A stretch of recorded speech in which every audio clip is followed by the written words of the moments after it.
Hi everyone, welcome back to my channel. As always, I'm here to share my experience, hoping it will help someone out there. I want to talk about the challenges that I faced moving from a non-training job and then moving to a training job in the UK. So if you've watched my previous videos, you know that I actually started working out in the private healthcare as a non-trainee doctor, and then I moved to the NHS in a training job. Now, the job that I worked in before, I have explained it in detail in the past two videos. It was mainly an on-call job. I was always working at night. The chance that I got to work during the day was mainly locum cover in other hospitals, but my main hospital was mainly a night job. I was the on-call doctor. So here I am in the NHS. I am a trainee and I have to get used to working during the day. Now, the first challenge that I got was getting used to a whole new system altogether. In the hospital where I was working, it was a private hospital, so we were using a whole different system that I had got used to, and now here I am in the NHS having to get used to the new system altogether. It can be quite challenging, but it's not undoable. It's just that when you combine the different little challenges that you get during those first few months, they can overwhelm you.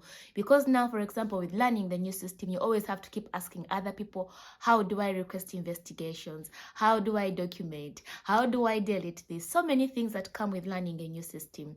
So that was the first challenge that I got. Now, the next challenge that I actually got when I moved to the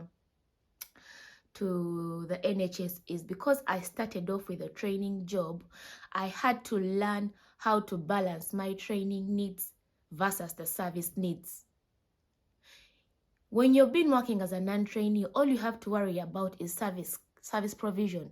Go do bloods, go review patients, go do procedures. But here, you have to keep in mind that what you're doing, is it relevant to your training? If you're going to take off bloods from a patient, is it relative to your training?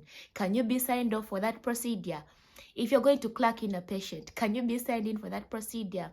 Now, I took a while to actually start focusing on my training needs, and I missed out on cases that could have been relevant to my training because I was focused more on learning the system and on learning service provision. But that's okay. Looking back, I feel it was fine for me to first get grounded into the system and then pick up on the training needs. My friends who had already been in the system already started off by ticking off things in their portfolio, but I wasn't yet conversant, which brings me to the third thing, learning how to use a portfolio. Guys, whoever has trained outside the UK knows that the portfolio system is a totally new system for us. First of all, finding out what a portfolio is the first thing I had to find out. What is a portfolio? Then I got into the challenge of finding out how to use the portfolio. How do I document the things I'm doing in the portfolio? Then the other challenge I got was finding time to actually work on the portfolio. This has been a big challenge.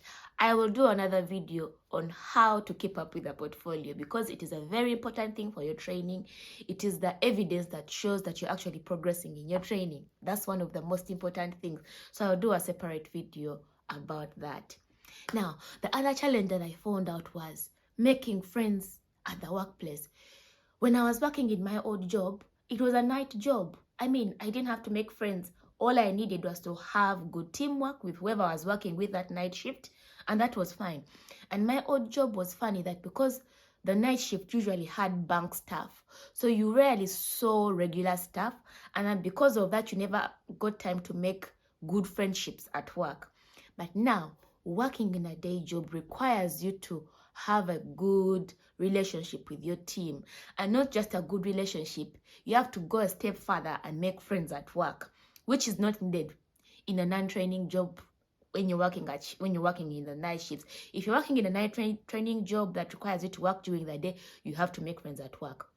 Now, guys, I highly recommend you to take time and make friends at work. There are so many reasons why. You're spending 8 hours at work. This environment should be conducive for you to thrive. So you need to have a good support system at work. So I took a while to actually make friends at work. But once I did, my life at work became so much easy. Now, the other final challenge I got was juggling my job and my home. In my previous job, my work schedule was working 1 week at the hospital and then 2 weeks when I was at home. So I never had to tell my head in a day that now this part is at work, this part is at home. No. When I was at home, I was literally at home. When I was at home, I was a mother, I was a wife. I didn't have to worry about anything for a whole 2 weeks. But here I am. I have to wake up in the morning. I have to prepare my kids for school. I have to prepare dinner. I have to prepare my day and plan my day in order to meet my expectations as a doctor, to meet my expectations as a mother, and also to meet my expectations as a wife. So this is one of the challenges I got. But right now I'm in a good place. I feel I have reached a point whereby I am able to plan out and juggle all these three together. Are you new to the system?